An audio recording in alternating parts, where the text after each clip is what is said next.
Welcome to another episode of Jay Leno's Garage. Today we're going to talk about my 1972 Mercedes-Benz 6.3.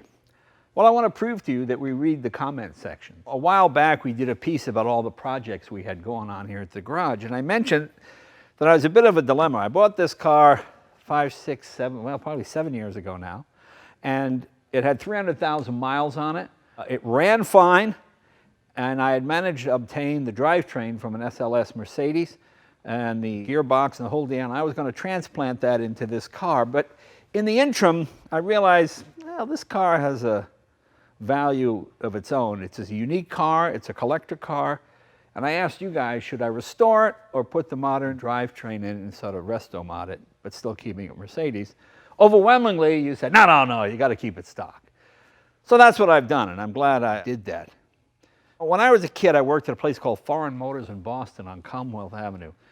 And we had all kinds of foreign cars. We had Citroën, we had Rolls-Royce, we had Bentley, but primarily Mercedes-Benz. And up until about 1968, Mercedes-Benz, well, they've always had the reputation that Mercedes-Benz have, but the biggest engine was a 6-cylinder. And they were not known to be particularly powerful cars. Nice driving cars, incredible build quality. They just didn't have that American V8 oomph. Well, around the same time, actually a few years earlier, 1963, Mercedes-Benz developed this car. We talked about this car on the website a while back. This is the Mercedes 600. This was the only car ever built by Mercedes-Benz to be a money, no object car. We wanted to build the best car we could. Whatever it cost, that's what it cost. And they developed this 6.3 liter overhead cam V8 fuel injection with 300 horsepower, which was incredible at the time. And those are German horses with a 4-speed automatic transmission, but it weighed about 3 tons. But it was still just about the fastest thing in Mercedes-Benz lineup. This car was faster than the SL, it was faster than anything they had. And with the air suspension and the design work into it, it handled pretty well. Well, then there was a guy named Eric Waxenberger. I hope I'm saying that correct. That's probably an American version of a German name. Waxley, they called him. He was one of those Mercedes engineers guys. He was a real sports car guy, and he thought, why not take this engine and put it in something smaller? You know, using the John DeLorean theory, taking the big engine from the Pontiac Grand Prix and putting it into the smaller car. Well, that's what he did. But he did it in secret because nobody at Mercedes-Benz thought it would sell. They didn't think it would be popular. So using a sort of, well, his own time and his own sort of project budget, he had kind of squirreled some money away to do this project. He took the big engine from here and put it into this smaller Mercedes-Benz. And the nice thing about this car is, especially in the 60s, although it was bigger than a Mustang or a Camaro, it was still smaller than a full-size Galaxy or a Chrysler Imperial or a Cadillac. So this was a real supercar, a German supercar. As I said, you now had 300 horsepower and the 4-speed gearbox and the disc brakes and everything, but in a car weighing about 3,800 pounds versus 6,000 pounds. And that made this pretty much a rocket ship, at least compared to the 60s. This car was faster than the 911, faster than the BMWs, faster than the Isa Revoltas or any of those cars. Even faster, I believe, than a few Ferraris. 0 to 60 in 6.5 seconds, which is just about what the Hemi Belvedere Chrysler did. I've got a 66 Coronet over there with a Hemi engine in it, and that was about 6.5. So the advantage to this one was it actually stopped and went around corners. You had the air suspension from this. You had the, for the time, luxurious leather interior, real wood dash, 4-speed gearbox that shifts like bang, bang, bang. I mean, it's pretty good. Eric Waxenberg took this car, and then he gave it to Rudolf Uhlenhaut. I hope I'm saying his name right. He's the guy that developed the famous SLR, and he was the real high-performance Mercedes-Benz guy. And Eric went roaring past his office, and he came out, what's this, you know?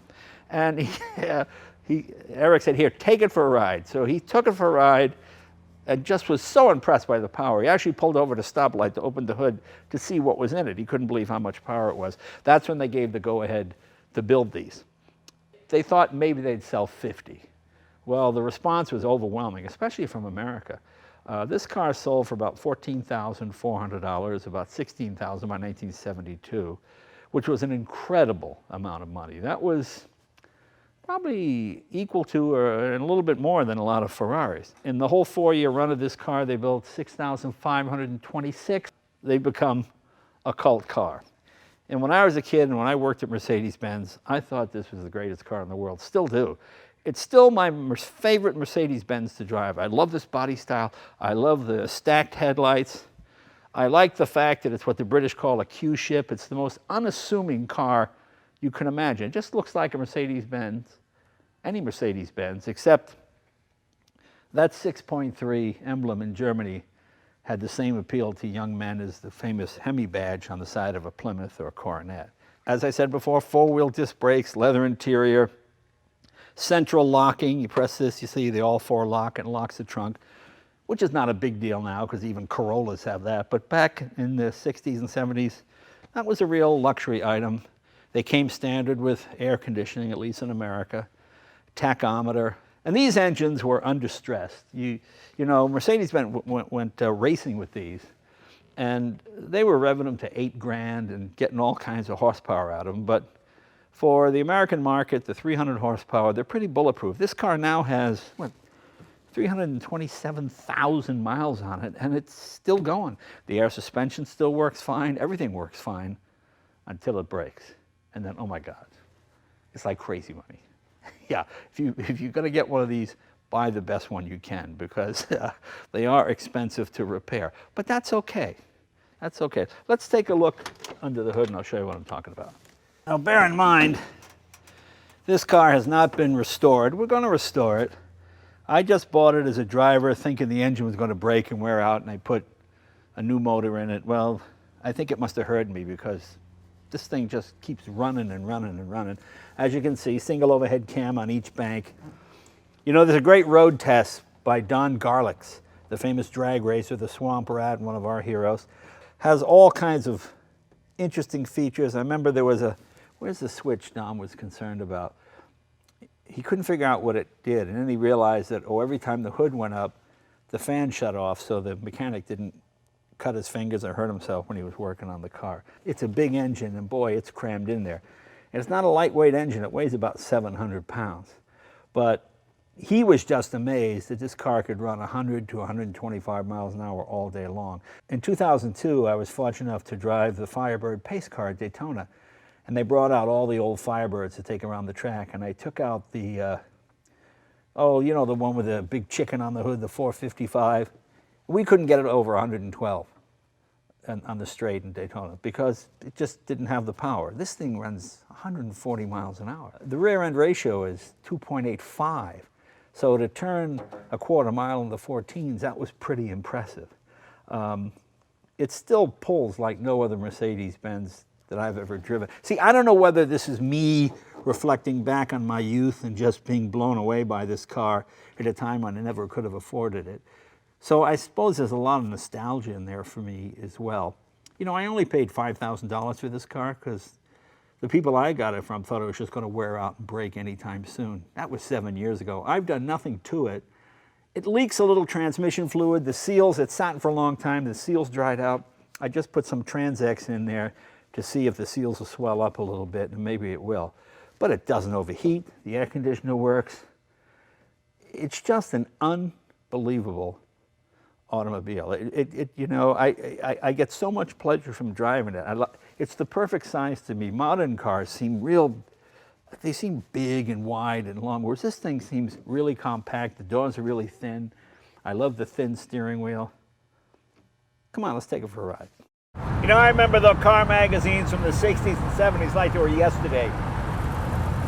Road and Track said this was merely the best sedan in the world. Not one of the best in the world. They emphasized that. The best in the world, because there was no car that could do what this car could do. There were cars that were faster, and there were cars that handled better, but there weren't cars that, when you put all the combination together, was better than this. You know, back when I worked for Mercedes-Benz, they didn't bring the car to the dealership on transporters. We had to fly down to Port Elizabeth, New Jersey, and pick them up as they came off the boat and drive them back to Massachusetts. And I remember being on I-95 in these things, running 95 to 120 miles an hour, trying to get back to Boston in under 2 hours. Yeah, it was pretty exciting. That was my favorite part of the job, driving these cars back from Port Elizabeth, New Jersey. Being 22 years old and driving the fastest sedan in the world. That was a lot of fun. Spent the night in jail one night in Roanoke, Virginia. I got flagged at 128 at about 1 o'clock in the morning. I got taken to the judge's house, and just like in a movie, the judge came out in his pajamas and sat down in front of a desk and hit a gavel and fined me, and I could either spend a week in jail or pay the fine. I had cash in my sock, I paid the fine, and I kept going. The modern equivalent of this car might be something like the Charger Hellcat, a four-door with 707 horsepower that looks like a regular car until you put your foot in it. It's fun just to walk away from lesser cars. I'd love to hear from people in the comment section if they've ever driven a 6.3. See, I don't know how much of my love for this car is nostalgia, because it brought back a period of my life when I was dead broke and I got to drive some of the fastest cars in the world, or whether it really is what I feel it is. I'm not sure what the ratio is today, but when this car was built, at Mercedes-Benz on the assembly line, 1 out of every 11 employees was an inspector to make sure the car was built correctly. Although this was one of the best handling cars, certainly the best handling European sedan of the 60s, it's still a 50-year-old car, and suspension has come a long way. You know, when I go up the canyons and that rear wheel lifts, that tire just breaks loose and spins, so you have to be a little bit careful. The air suspension is nice, but of course it's no match for what, a modern Mercedes-Benz could do. You don't want to drive this car fast, you just want to drive it swiftly. That being said, driving at 10 or 20 miles above the speed limit, it's still supremely comfortable. And I love that it just looks like an old Mercedes. But this leather, this leather is the original leather to the car. 325,000 miles, and it still looks good.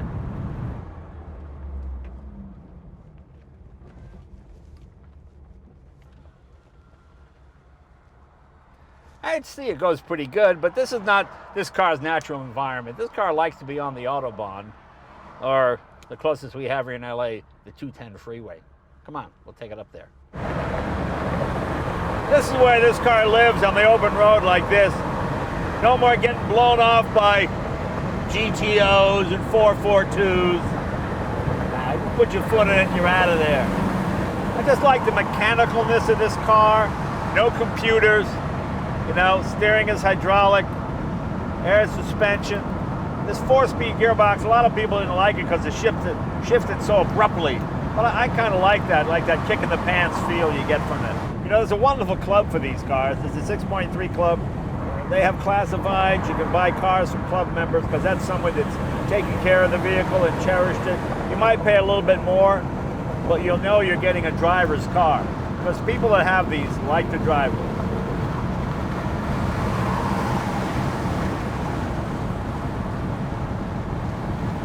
Although Road and Track called this the best sedan in the world, it still was not without its problems.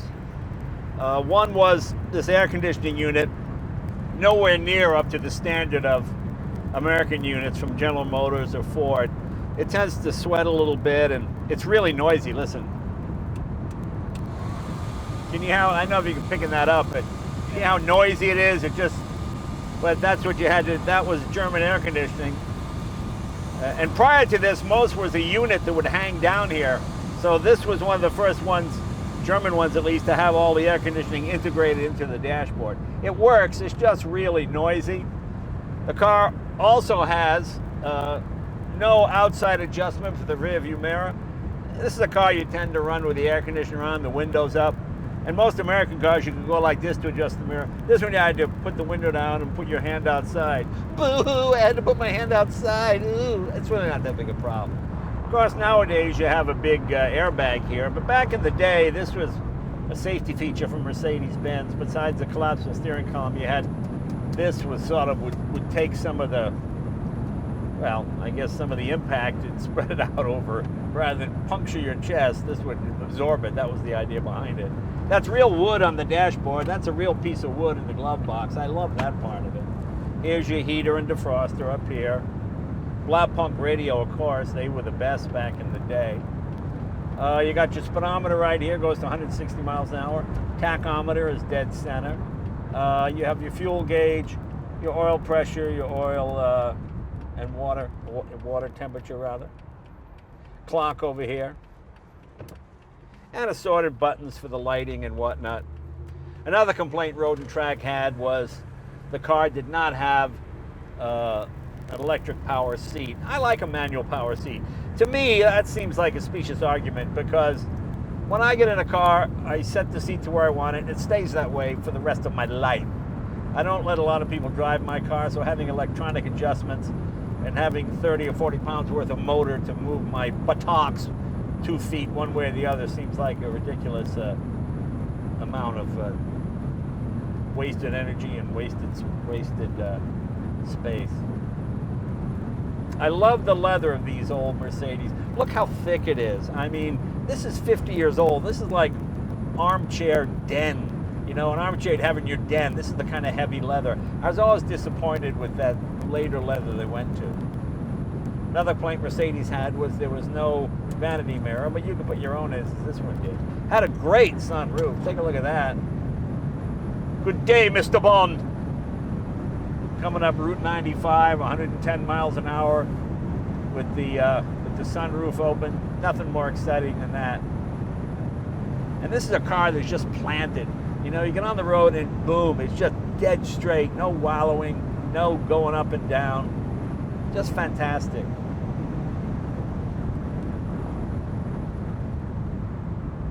And you can see the horses in front of us, but it's like a bad commercial. With our Mercedes four-wheel disc brakes, we stop like that. I was never a big fan of this weeny little shifter. That always seemed like you something a bit more manly. You want to grip with your hand, but that's okay. In some ways, these were more primitive, especially when it came to heating and air conditioning in American cars. Can you see that big blower down there? Some of it is kind of primitive, you know, whereas an American car would have the heating and everything under the dashboard. See how the big blower motor just bolted to the side of the fender there? And the electric window switches look kind of like something out of the J.C. Whitney catalog from the 60s. That all being said, I don't know many cars that could take this kind of abuse and mileage and still have everything work. That's what I love about this car. Everything still works on it, you know? I always like these. Especially if you smoked, you're very European, just flick the ashes out, start a forest fire, you know.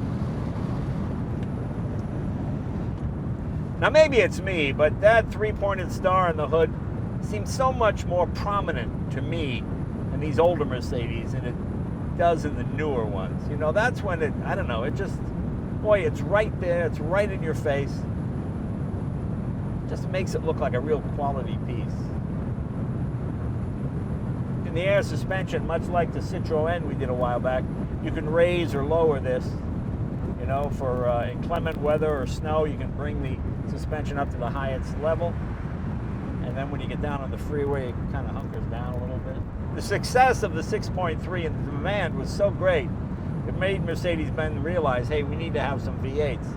So quickly they came out with the 3.5 and the 4.5, two other great motors. But this is the one that started it all. And my friend Carl Middelhoff, I talked about him in the video we did on the 600. He is an expert in these cars. He can get 500, 600, 700 horsepower out of them. Yeah, so it's maybe I'll have him do one of my motors someday.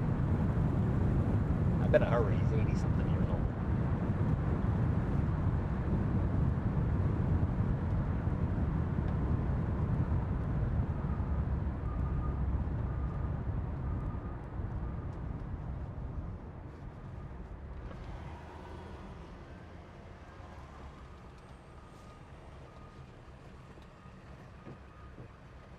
I get a little driveline vibration You know, I was going to pull my drive shaft out and get it balanced, but then I read a couple of the road tests, and that seems to be a common problem with these cars. So if the factory couldn't fix it, I'm not going to mess with it.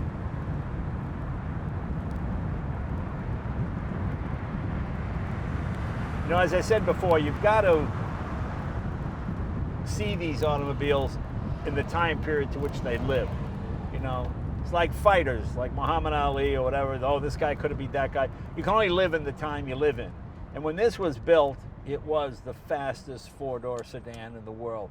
People would take them to drag strips and would only get beaten by, you know, maybe big block Chevys or Hemi cars. That was sort of the amazing thing. And people did thousands and thousands of trouble-free miles in these cars. To me, this is the car that really made Mercedes-Benz reputation in America. Okay, besides the Gullwing from the 50s. But this, to me, was a pretty good successor to the Gullwing. Remember, this car came really just maybe 12 or 14 years after the Gullwing. But it's a fun story how the whole car came to be. As I said, Google Mercedes-Benz 6.3, read the article on Don Garlitz and his car and Car and Drivers, written by one of my favorites, Brock Yates. And go to the Mercedes-Benz Club website. They'll give you all the information you need. You know, driving this thing brings back so many memories to me. I remember I was delivering one of these, and I stopped at McDonald's to get something to eat, you know. And I'm putting the ketchup on my hamburger like this as I'm creeping forward in traffic. And I bumped the lady in front of me, and the burger goes like this and sticks to my face. And I'm so worried I damaged the car. I run out to look at the damage. The woman gets out, looks at my face, and screaming, think I've been horribly disfigured because I had this bloody patty stuck in my face. And I said, no, I'm not her. It's just a hamburger. She goes, a hamburger? Why is a hamburger stuck in your face? Yeah, it took some explaining to do. Yeah, I know, it's stupid. Anyway, listen, I hope you enjoyed this trip as much as I did. If you ever get a chance to drive one of these cars, boy, just take it. They're just really wonderful, wonderful automobiles. And it's really a passion thing for me. I hope it is for you too. We'll see you guys next week. Oh, and keep commenting in the comment sections. We enjoy reading them, and we listen to you. Bye-bye. See you next week.